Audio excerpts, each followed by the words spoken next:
Fox News alert on court action for Maria Butina, the Russian agent just changing her plea to guilty on charges she tried to influence American politicians. Chief intelligence correspondent Catherine Herridge is live in Washington on this. Good morning, Catherine.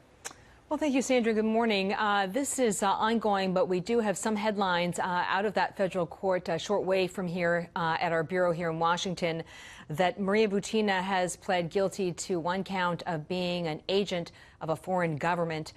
In this case, that would be the Russian government.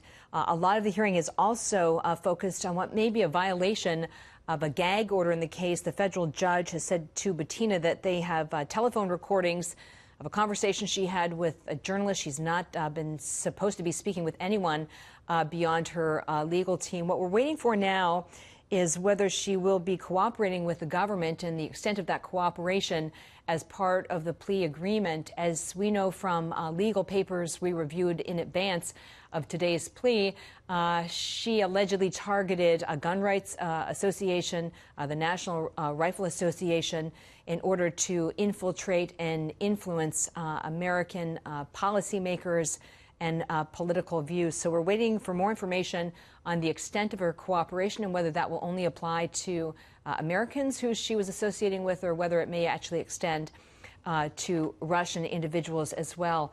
A very important, though, footnote as I send it back to you is that the Maria Butina case is not part of Robert Mueller's special counsel investigation.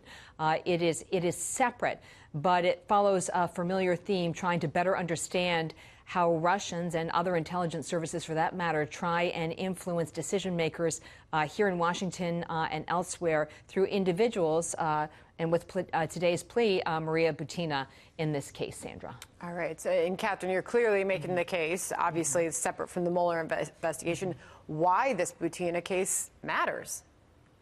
Well, the Butina case matters because it could really help investigators better understand the approach that the Russian government uses to gather intelligence inside the United States and how it tries to build a network of contacts, not necessarily with what I would call standard Cold War espionage, but individuals who may be co-opted who are inside the United States.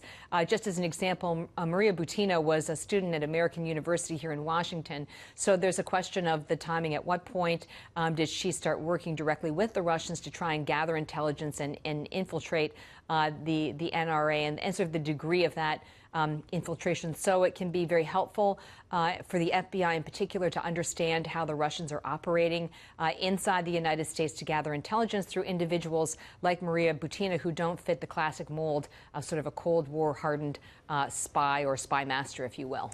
Catherine Herridge keeping track of so much for us. Thank you.